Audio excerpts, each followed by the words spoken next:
Revenge with Karen. There is a specific kind of silence that exists inside a sensitive compartmented information facility, or SIF. It's a heavy, pressurized silence, the kind that smells like recycled air, ozone, and the quiet hum of servers that hold the potential to level cities. I've lived in that silence for 15 years. I know the rhythm of national defense better than I know the rhythm of my own heartbeat. You design the encryption schema for a $2 billion missile response protocol. You don't just write code, you write the architecture of survival. I'm not a soldier. I don't carry a rifle. My weapon is logic, and my battlefield is usually a whiteboard in a windowless room at the Pentagon. But 3 months ago, the battlefield shifted to a glass-walled corporate office in Northern Virginia, and the enemy wasn't a foreign state actor. It was a man named Clayton Marks, a suit with a freshly printed business card and a smile that didn't reach his eyes. I walked into the lobby of Helix Systems at 07:45 sharp. The building is one of those architectural flexes common in the defense sector. Too much glass, too much steel, designed to look transparent while hiding everything. Usually, the security guards, Miller and Davis, give me a nod. They know better than to ask for ID. I've seen me walk in with 3-star generals. But today, Miller wasn't at the desk. There was a new guy, young, looking nervous, tapping at a tablet.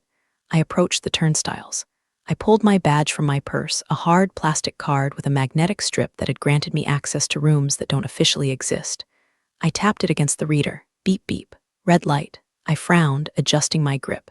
Maybe it was the magnet in my phone case. I tapped it again. Beep beep. Red light. Access denied flashed on the small OLED screen in polite, glowing letters. Ma'am, the new guard called out. He wasn't rude, just doing his job. If the badge isn't working, you'll need to sign in at the guest kiosk. I stopped. The air in the lobby felt suddenly thin. I looked at the badge in my hand. It wasn't just a piece of plastic. It was a symbol of 10 years of clearance work. To be relegated to the guest kiosk was an administrative glitch, surely. Maybe it was the first shot in a war I hadn't realized I was fighting. It's Diana Grant, I said, keeping my voice level. I'm the lead architect for the Sentinel protocol. My clearance is higher than the CEO's. Check the manual override list. The guard tapped his screen, his brow furrowing. I'm sorry, Miss Grant, I don't see you on the active employee roster. The system lists you as, let me see here, external vendor pending expiration. Pending expiration. Words hung in the air like smoke. By the way, before I get into how I dismantled this entire corporate structure, if you enjoy stories about competent people destroying incompetent management, hit subscribe and maybe leave a like. It keeps the team motivated to dig up these files. All right, back to the lobby. I didn't argue with the guard. Rule number 1 of engagement: never waste ammunition on a target that doesn't matter. The guard was a pawn. Player moving him was upstairs on the 40th floor. Fine, I said, I'll sign in. I walked over to the iPad mounted on a stand. It asked for my name, the person I was visiting, and most insultingly, my citizenship status. I typed Diana Grant. For the person I was visiting, I typed Clayton Marks. I printed the sticky paper badge that spat out of the machine. It was flimsy, thermal paper. I slapped it onto the lapel of my tailored blazer. It felt like a target. As I waited for the elevator, I let my mind run a diagnostic. Why now? The project was in phase 4. We were weeks away from the final Department of Defense review. The integration testing was 90% complete. The only variable that had changed in the last month was the leadership structure at Helix. The old VP of Strategic Accounts had retired to a golf course in Florida, and in his place came Clayton. Clayton, who had spent the last 5 years optimizing synergies at a mid-tier logistics firm. Clayton, who thought TCP/IP was a brand of craft beer. The elevator dinged. I stepped in, surrounded by junior analysts who were doom-scrolling on their phones. They didn't look up. In their world, I was just a middle-aged woman in a suit, probably HR or legal. I had no idea that the code running the security on their phones was based on a kernel I wrote in 2014. When I reached the 40th floor, the atmosphere was different. Usually, this floor hums with focused energy. Today, it felt performative. People were walking faster, talking louder, carrying stacks of paper that looked important but were likely blank. I walked straight to my office, the corner one with the view of the Potomac. Or rather, what used to be my office. Door was open. Inside, 2 facilities guys were moving a ficus tree into the corner. My desk, my mahogany desk where I had mapped out the logic gates for the missile interceptors, was gone. In its place was a sleek glass table with 4 chairs. A meeting pod. "Excuse me," I said. The guys stopped, looking guilty. "Where are my files, the hard drives that were in the safe?" Mr. Marks had them moved," one of them said, wiping sweat from his forehead, that he was repurposing the space for collaborative ideation. "Your stuff is in the annex." Cube 4B, the annex. That was code for the overflow area near the bathrooms. It was where they put the summer interns and the contractors they were about to fire. I felt a cold prickle of heat at the base of my neck. It wasn't anger. Anger is messy. Anger makes you sloppy. This was adrenaline. This was the system detecting a threat. Clayton wasn't just moving my desk, he was rewriting the narrative. He was physically removing me from the center of power before the final payout. I walked to the annex. It was a gray, windowless purgatory. There, in a cubicle meant for someone half my size, sat a cardboard box with my personal effects, a framed photo of my dog, a stress ball, and my award from the IEEE. My secure terminal, the one with direct lines to the Pentagon test servers, was disconnected and sitting on the floor. I sat in the cheap rolling chair. It squeaked. I took a deep breath, inhaling the scent of stale coffee and fear. Most people would have stormed into Clayton's office right then. They would have yelled. They would have threatened to sue. But I don't yell. I execute. I pulled out my personal laptop, air-gapped, encrypted with a key that exists only in my head, and opened a new file. I named it Log 0. If Clayton wanted to play a game of visibility, he was about to learn a very hard lesson about camouflage. The most dangerous things in the world aren't the ones standing in the spotlight, demanding attention. The most dangerous things are the ones you don't see until the impact counter hits 0. I opened my email on my phone since my terminal was dead. There was a message from Clayton, sent at 7:30 a.m. Subject: Transition and Alignment, Diana, per our new operational directive, are streamlining the consultant interface. Please route all technical queries through my office for approval. We need to ensure a unified voice for the client. Thanks for being a team player. Unified voice, I whispered to the gray fabric of the cubicle wall. You mean your voice? I didn't reply. I just took a screenshot. Then I opened the calendar for the day. There was a strategic overview meeting at 10 o'clock a.m. I wasn't on the invite list. I checked my watch. 8:15 a.m. I had an hour and 45 minutes to prepare. I wasn't going to crash the meeting. That's desperate. I was going to be the ghost in the machine. I started typing, documenting every broken protocol, every security violation that moving my equipment had caused. Clayton thought he had demoted me. He didn't realize he had just given me a field position. And in the field, I never miss. The annex, as it turned out, was acoustically perfect for eavesdropping. The cheap partition walls were thin, and the ventilation ducts carried sound from the executive conference room down the hall with surprising clarity. I sat in Cube 4B, the squeaky chair still beneath me, and listened to the preliminary murmurs of the 10 o'clock a.m. meeting. I wasn't invited, but I didn't need a seat at the table to know the menu. Clayton Marks walked past the annex entrance at 9:55 a.m. I saw him through the gap in the partition. He was wearing a suit that cost more than my first car, and he walked with that specific strut of a man who has failed upward his entire life. He was talking to his assistant, a terrified-looking young woman named Sarah. "Did you scrub the headers on the slide deck?" Clayton asked. His voice was a rich baritone, wasted on buzzwords. "Yes, Mr. Marks," Sarah whispered. "I replaced the author, D. Grant metadata with the company logo, just like you asked." "Good. And the encryption logic summary?" "The one with all the math, I simplified it. Put it into bullet points." "Excellent. We don't want to confuse the stakeholders with the weeds. We need to sell the vision." I felt a muscle in my jaw jump. The weeds he referred to were the cryptographic proofs that ensured a hacker couldn't redirect a Tomahawk missile into a population center. He was simplifying national security into a PowerPoint slide. I waited until they entered the conference room. I opened the internal messaging app on my phone. My access was restricted, but not gone. I could still see the status of the shared documents.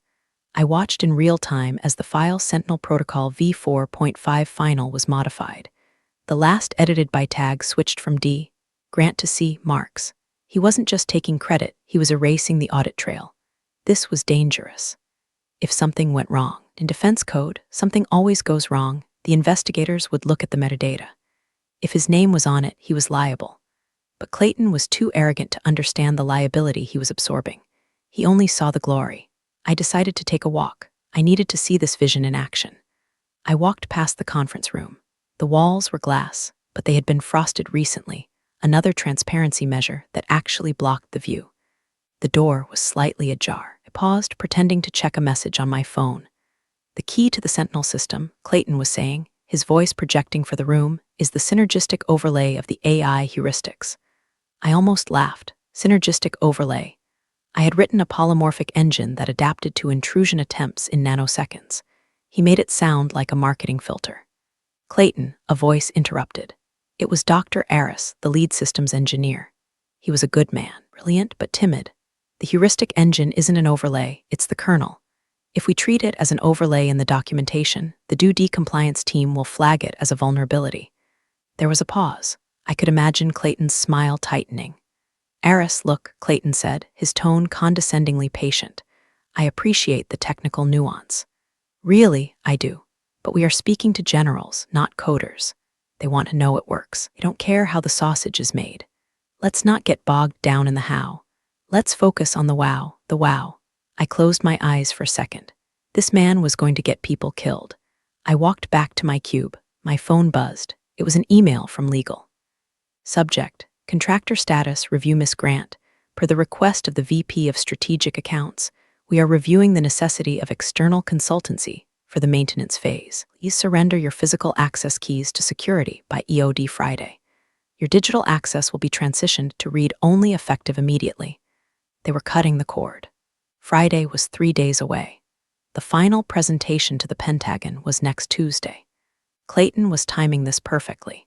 He wanted me gone, physically and digitally, before the general arrived. He wanted to be the only face in the room. I didn't reply to legal. I didn't storm into the meeting and slam my hand on the table. Instead, I opened my personal laptop again. I accessed a secure, encrypted partition that contained my insurance policy. Years ago, when I was working Black Ops logistics, I learned a vital lesson. Never build a house you can't lock from the outside. The Sentinel protocol was my house. And while Clayton had the keys to the front door, he didn't know about the foundation inspection hatch. I began to type. I wasn't sabotaging the code. That would be treason. I was a patriot, not a vandal. Instead, I was activating a latent logging feature I had embedded deep within the compiler. Every keystroke, every file modification, every version change made by Clayton or his team would now be mirrored to a secure server in my control. If he wanted to own the code, he was going to own every single mistake he made with it. Around noon, Clayton emerged from the conference room, high on his own supply. He spotted me in the annex. For a second, he looked surprised, as if he expected me to have evaporated already. Then he put on that slick, shark-like smile. Diana, he called out, walking over. He leaned against the partition of my cubicle, invading my space. Just the person I wanted to see. We had a great session in there. Really moved the ball down the field. I heard, I said, not looking up from my screen. The wow factor. He chuckled, missing the sarcasm entirely. Exactly. Look, I know this transition to the annex is a bit abrupt, but we need to lean up. And honestly, with the project moving to maintenance, your heavy lifting is done. We can handle the day-to-day. The protocol isn't in maintenance, Clayton, I said, finally looking him in the eye. It's in pre-deployment validation. If you change the metadata headers, you break the checksums. The due servers will reject the update. Waved a hand dismissively. We'll fix it in post. That's just details. Listen, I need you to forward all your raw data files to Sarah. We're consolidating the archives, and legal mentioned something about your keys. Friday, I said. Right, Friday. Well, let's make sure everything is handed over by then. We want a clean break. No loose ends. No loose ends, I repeated. He tapped the top of my cubicle wall and walked away, whistling. Thought he had just fired a subordinate. He didn't realize he had just dismissed the only person who knew how to fly the plane he was currently piloting. I watched him go. Make sure you save the originals, Clayton, I murmured. I turned back to my screen. The mirroring script was active. I opened a new document, incident report, unauthorized metadata modification / risk of checksum failure. I dated it, timestamped it, and digitally signed it. I wasn't just taking notes anymore. I was building a dossier. There's a diner about 5 miles south of the Helix Systems HQ. It's called The Hangar, and it hasn't been renovated since the Cold War. The vinyl booths are cracked, The coffee tastes like battery acid and burnt hazelnuts, and it is the preferred meeting spot for mid-level Pentagon brass who want to talk without a paper trail. I arrived at 6 p.m. The lunch rush was long gone. The dinner crowd hadn't arrived. The place was empty except for a trucker eating meatloaf, and in the back booth, Colonel Marcus Alvarez. Marcus wasn't wearing his uniform.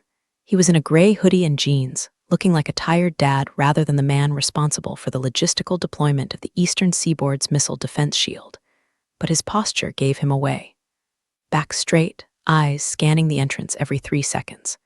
When he saw me, he didn't smile, just nodded and moved his coffee cup to the side to clear space on the table. I slid into the booth opposite him. "You look like hell, Marcus. And you look like you're dressed for a funeral," he countered, eyeing my black blazer. "Maybe I am," I said. "How's the family?" "Sarah's good. Kids are expensive. Let's skip the pleasantries, D." My secure comms have been buzzing all day. I'm seeing update flags on the Sentinel project that don't match the deployment schedule. The authorship tags are weird. The waitress came over. "Coffee?" "Black," I said. "Keep it coming." Once she left, I leaned in. "The tags are weird because Clayton Marks is rewriting history. He scrubbed my name, Marcus. He's putting his own signature on the code blocks." Marcus swore quietly. He rubbed his face with both hands. I knew it. I told the general that Helix was getting shaky. "Who is this guy?" I looked up his file. "He's a suit. MBA from Wharton. Track record in cost optimization.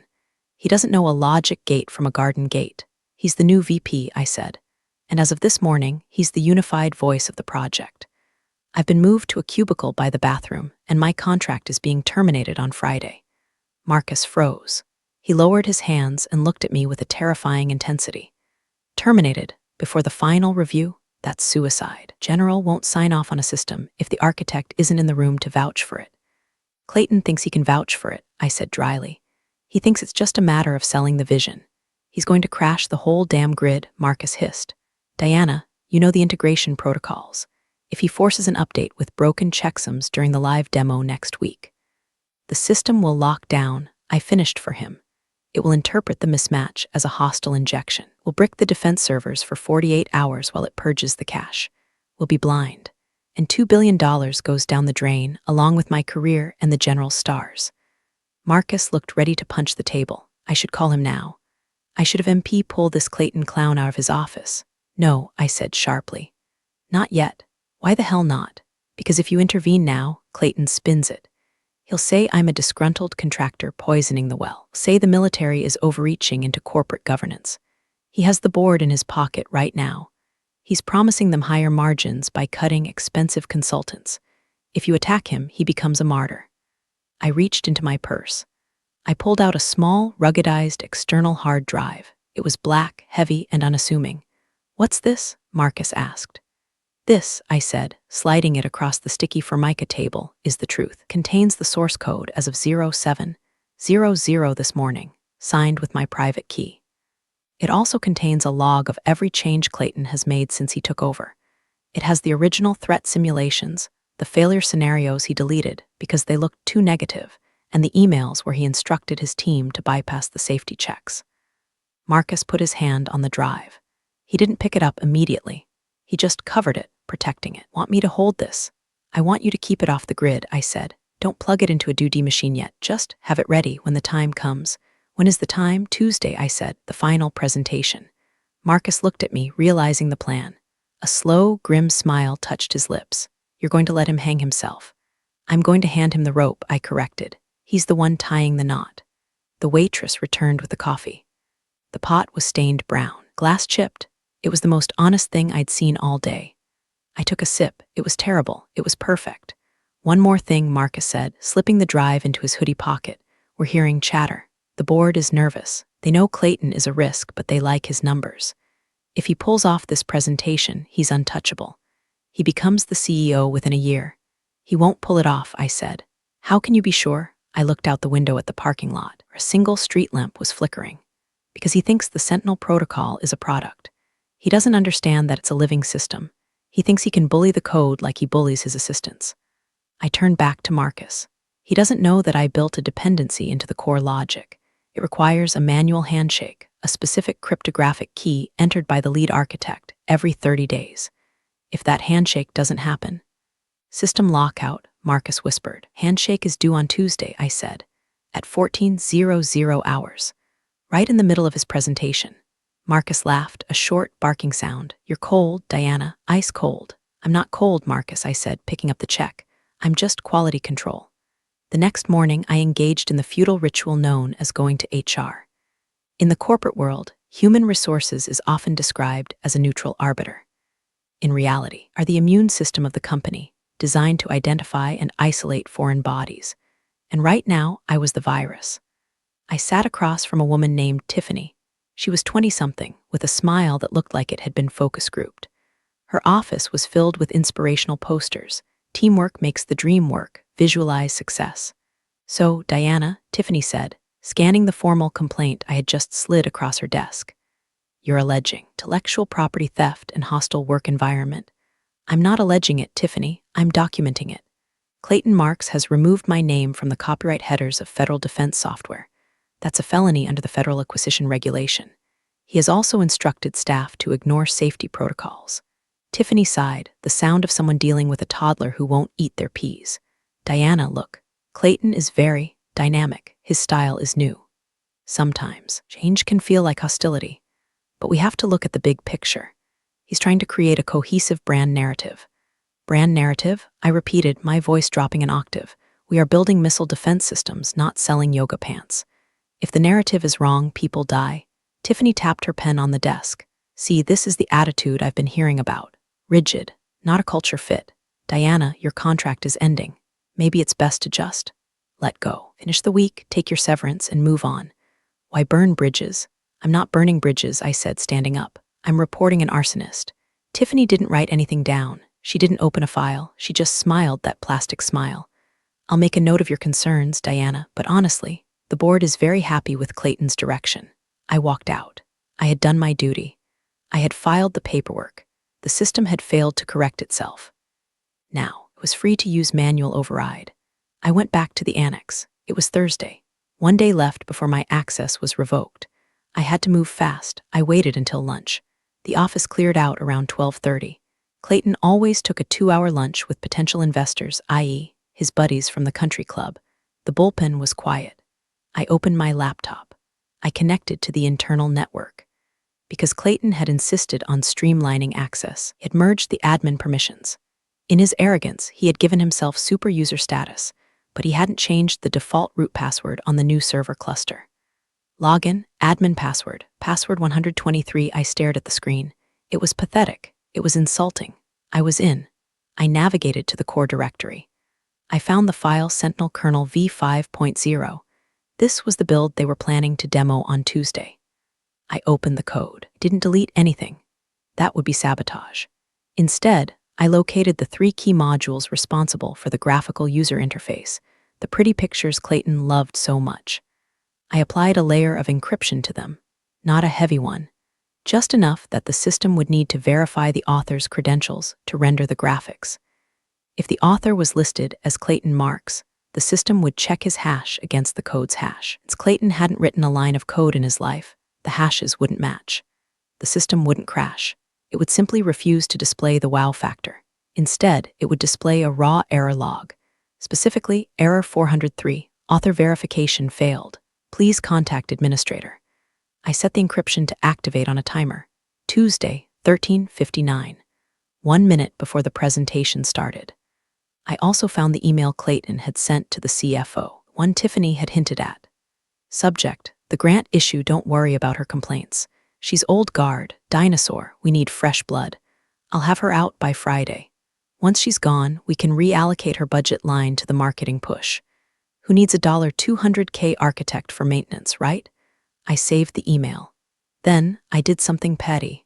I admit it, went into the digital cafeteria menu for the following week and changed Taco Tuesday to Traders Get Tacos. No one would notice until it was too late. I closed the laptop. My hands were steady. The trap was set. It wasn't a bomb, it was a mirror. All Clayton had to do was stand in front of it, and the world would see him for what he was. As I packed up my bag, my phone buzzed. It was an automated message from IT. Access revocation notice, user D. Grant, effective tomorrow, 17:00. You're too late, I whispered. I walked out of the annex past the glass conference room where Clayton's vision was written on a whiteboard in permanent marker. I didn't look back. Friday morning, my last day. The atmosphere in the office was suffocating. People avoided eye contact with me as I walked to the annex. They knew I was a dead woman walking. In corporate culture, failure is contagious. If you stand too close to the person getting fired, you might catch a layoff. At 10 o'clock a.m., there was a mandatory all-hands Zoom call to prep for the due D presentation. The invite in my inbox had a tag I hadn't seen before: Role, Observer Only/Audio Disabled. They had preemptively muted me. I sat in my cubicle, put on my headphones, and joined the call. On my screen, a grid of faces appeared. Clayton was in the center, large and high definition, broadcasting from his office. The rest of the team, Dr. Eris, Sarah, the junior devs, were in smaller boxes, looking tired. Team, Clayton began, his voice booming. This is it, the home stretch. Tuesday is going to be a defining moment for Helix. We are going to show the Pentagon that we aren't just a contractor, we are a partner. He pulled up a screen share. It was the slide deck. Slide 1, Sentinel Protocol, the Future of Defense, presented by Clayton Marks, VP of Strategy. My name was nowhere, not even in the special thanks footer. It was as if I had never existed. He clicked to slide 4, Technical Architecture. As you can see, Clayton narrated, we have streamlined the logic pathways. We removed the redundant verification loops to increase speed by 40%. I gasped. I couldn't help it. Redundant verification loops. Those weren't redundancies. Those were the safety checks that prevented the system from mistaking a flock of geese for a nuclear warhead. He had removed them. I frantically typed into the chat box, Clayton, you cannot remove the verification loops. That violates the fail-safe compliance. The message appeared for a split second. Then it vanished, deleted by the moderator. Clayton didn't even pause. I see some activity in the chat. Let's keep the channel clear for constructive feedback only. Don't want to get bogged down in negativity. He was gaslighting the entire engineering team. I looked at Dr. Eris's video feed. He looked pale, he knew, but he had a mortgage and 3 kids. He stayed silent. Now, Clayton continued regarding the live demo. We will be running the interceptor scenario. It's flashy, it's loud, the general will love it. I'll drive the simulation from my terminal. He was going to run a live simulation on a gutted system. It was madness. I tried to unmute myself. The icon remained gray. The host has disabled your microphone. I sat there, gripping the edge of my desk until my knuckles turned white.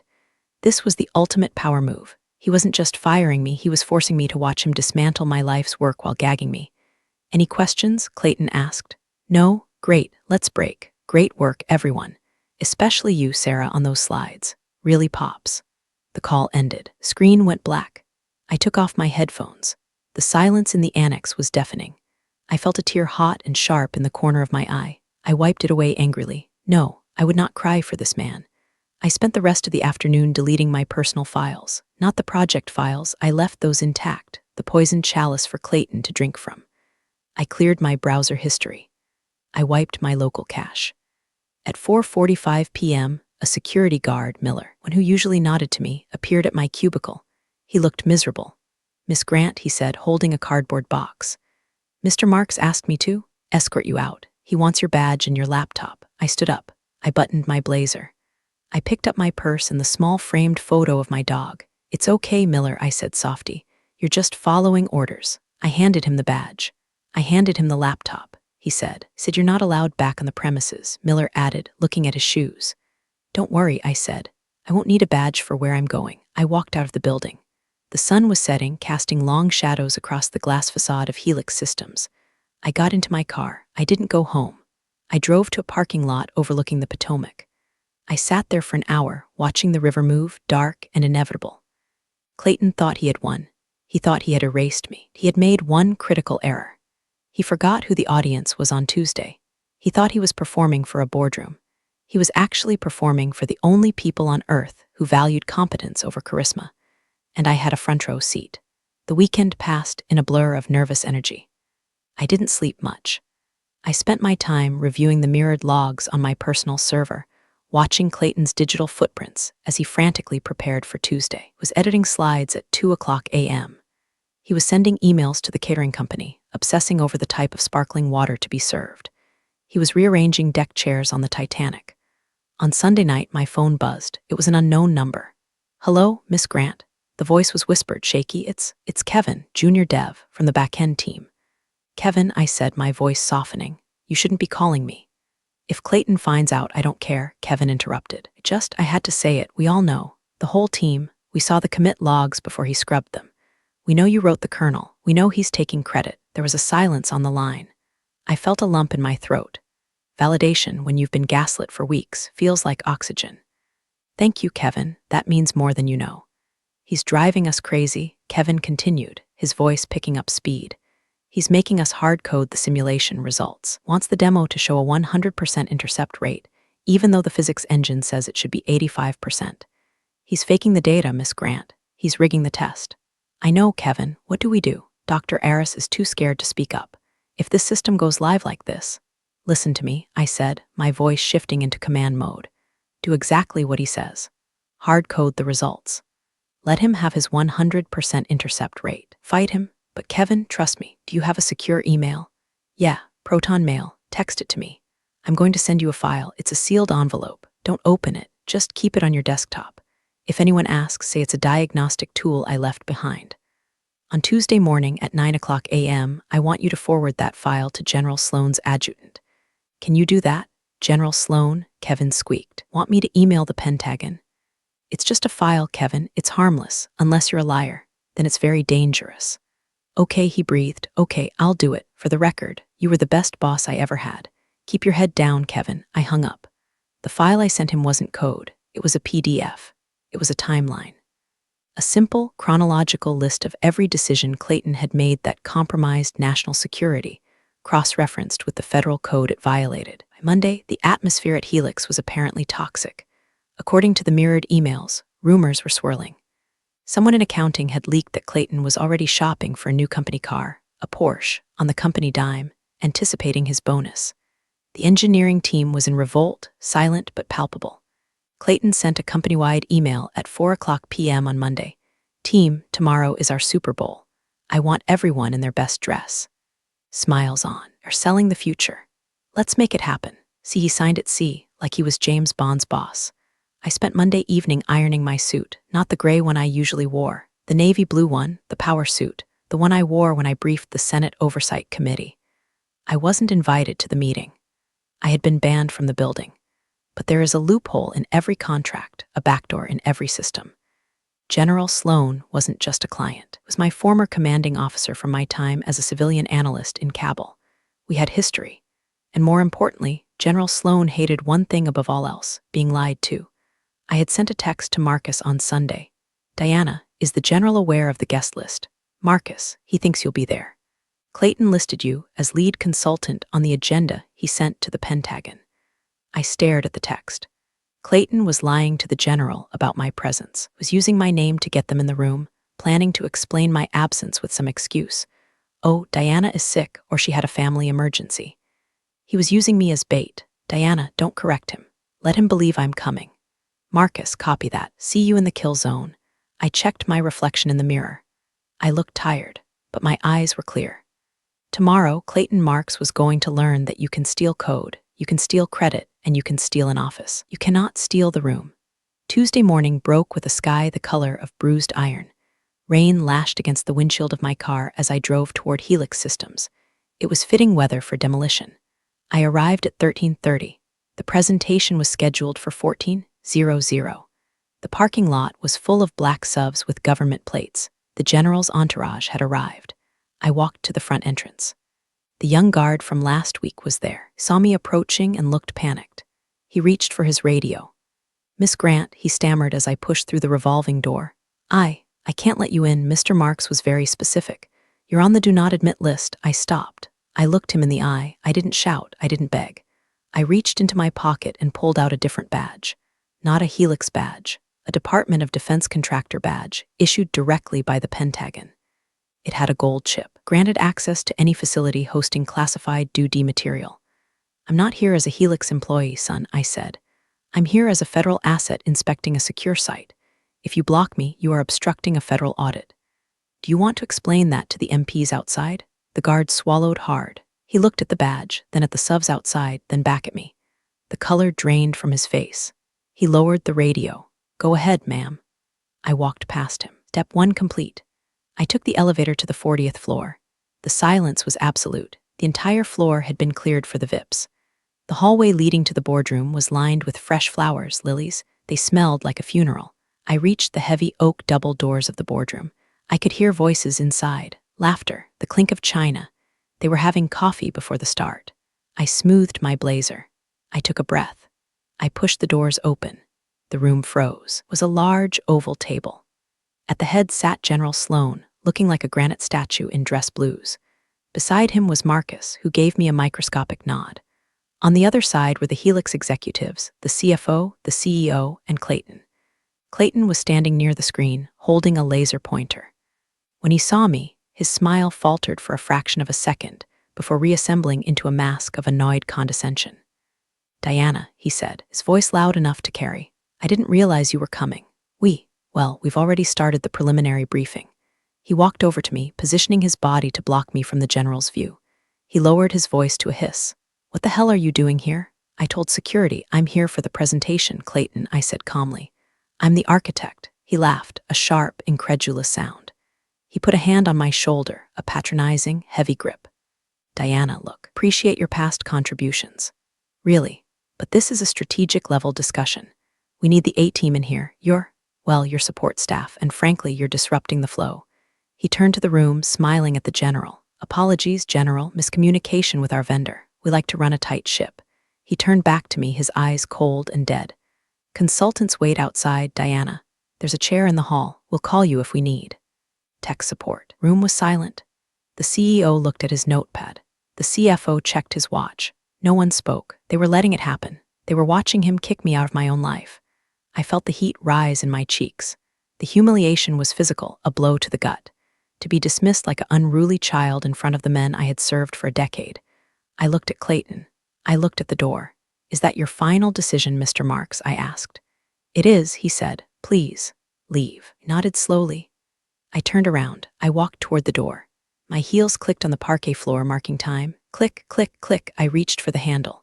I was 1 second away from walking out and letting the building burn down behind me. "Hold on." The voice was gravel and thunder. It didn't come from Clayton. I stopped. My hand hovered over the brass latch. General Sloan stood up. The sound of his chair scraping back was like a gunshot. General Sloan didn't shout. Didn't have to.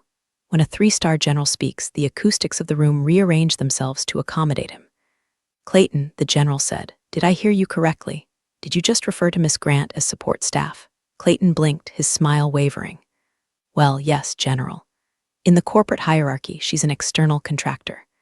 "We're streamlining I don't give a damn about your corporate hierarchy," Sloan interrupted, walking around the table, moved with the heavy, predatory grace of a tank. "I care about the Sentinel protocol. And according to the briefing you sent me, Miss Grant is the lead architect." "On paper, yes," Clayton stammered, sweat starting to bead on his forehead. "But in practice, I've been overseeing the strategic vision. The code it's a commodity. Anyone can write code." The general stopped in front of Clayton. He looked down at him. "A commodity?" Sloan turned to me. "Miss Grant, please, come back to the table." I turned. I walked back, standing next to the general. Clayton looked like he wanted to vomit. "Miss Grant," Sloan said, his eyes never leaving Clayton. "How long have we worked together?" 12 years, General," I said. "Since Project Iron Dome." 12 years, Sloan repeated. He looked at the Helix CEO. "This woman wrote the encryption that keeps the Chinese out of the Pentagon's servers. She wrote the logistical algorithms that supplied my troops in Kandahar. If she leaves this room, the United States government cancels this $2 billion contract before she hits the elevator button. Is that clear?" The CEO turned pale. "General, we didn't realize." "Obviously," Sloan snapped. He turned back to Clayton. "Now, Mr. Marks, you were about to show us a live simulation. The interceptor scenario?" "Yes, sir," Clayton said, his voice cracking. It's ready, good, run it." Clayton scrambled to his laptop. He plugged in the HDMI cable. The main screen flickered to life. The Helix logo spun. "Okay," Clayton said, typing frantically. "Initiating launch sequence." I checked my watch. 13:59. Clayton hit enter. The screen went black, then red text appeared. "Critical error 403, author verification failed. Cryptographic handshake required. Please contact lead architect D. The room went deadly silent. The red text pulsed on the giant 80-inch screen, casting a demonic glow over Clayton's terrified face. What is this? The CEO hissed. It's a glitch, Clayton stuttered, hitting keys at random. It's just a display bug. The system is running in the background, I swear. It's not a glitch, I said, my voice cutting through the panic. It's a security feature. The system requires the lead architect to verify the build integrity every 30 days. It prevents unauthorized users or hijackers from deploying the weapon. I looked at Clayton. Since you removed my name from the authorization list, the system assumes you are a hostile actor. It has locked you out. Clayton stared at the screen. Fix it, he whispered to me. Diana, please, fix it. I looked at the general. Sloan crossed his arms. He was smiling. A terrifying, shark-like smile. Well, Mr. Marks, Sloan said, it seems you have a choice. You can admit you don't know how to fly this plane, or you can crash it. Clayton looked at the CEO, who was currently glaring at him with murder in his eyes. He looked at the general, then he looked at me. The arrogance was gone. He was just a small man in a suit that was too expensive for him. I can't fix it, Clayton whispered. I don't know the key. Step away from the terminal, the general ordered. Clayton stepped back, defeated. Sloan gestured to the chair at the head of the table, his chair. Miss Grant, if you would, I sat down. I pulled my laptop from my bag. I connected to the secure port. Authorizing override, I said, typing the command. Key Archangel 01. The red screen vanished. The map of the eastern seaboard appeared. Green lights flickered across the grid. The interceptors deployed. The simulation ran perfectly. 100% success rate. System active, I said. Ready for command. The general nodded, outstanding. He turned to the CEO of Helix. You have a serious personnel problem. I suggest you fix it before I leave the building. The CEO stood up. Mr. Marks, my office now. Clayton walked out of the room. He didn't look at me. He walked past the flowers, past the glass walls, into oblivion. I stayed in the chair. The general sat down next to me. Good to see you, Diana, he said quietly. Good to see you, General. Fallout was swift and brutal, as corporate executions usually are. By the time I left the boardroom at 16:00, Clayton Marks was no longer an employee of Helix Systems. I saw security escorting him out. He was holding a small cardboard box, the same size as the one I had carried on Friday. He was arguing with Miller at the turnstiles, but Miller wasn't listening. He just took Clayton's badge and pointed to the door. Poetic justice is rare in this world. I took a moment to savor it. The next week was a blur of restructuring. The CEO, desperate to save the contract, gave me everything I asked for. My office was restored. They even brought back the ficus tree. My budget was doubled. My team was given raises and full autonomy. I sat in my office on Monday morning. The glass door was open. Kevin walked by and gave me a thumbs up. Dr. Eris stopped in to drop off a coffee. It's quiet, Eris said, without the synergies and paradigms. It's peaceful, I corrected. It's the sound of work actually getting done. An hour later, an internal memo went out to the entire company. From Office of the CEO to all staff subject. Leadership update effective immediately. The Strategic Accounts Division is being dissolved. All defense projects will now report directly to the newly formed Office of Advanced Technology, led by Chief Technical Officer Diana Grant. I read the email. CTO, it was a nice title. It came with a corner office on the 50th floor and a salary that would let me retire in 5 years if I wanted to. But I didn't want to retire. My phone rang. It was General Sloan. Congratulations on the promotion, Diana, he said. Thank you, General. Thank you for the assist. I didn't do it for you, he said gruffly. I did it for the grid. But listen, I have a new file for you. It's not missile defense. It's bigger domestic infrastructure. Power, water data. We need a unified resilience protocol. Something that connects everything. It's messy, it's political, and it's impossible. That's why I want you to lead it. I looked out the window at the Potomac. The river kept flowing, different to the battles we fought in glass towers. Send the file, I said. A moment later, a secure document appeared in my inbox. Project, Civil Resilience Network, Project Lead, D. Grant, Clearance Level, Yankee White. I opened the file. It was a mess of disconnected systems, vulnerable legacy code, and bureaucratic red tape. It was a disaster waiting to happen. I smiled. I cracked my knuckles. Clayton had wanted to build a brand. He wanted a narrative. He wanted to be the hero of a story he didn't understand. I don't need to be a hero. I'm the architect, and I have work to do. I typed the first command, initialize log1. The cursor blinked, waiting for my input. I was back in command. And this time, I wasn't waiting outside for anyone. Life doesn't always hand out clean endings, but sometimes it gives you exactly what you need. Thanks for listening. Until next time.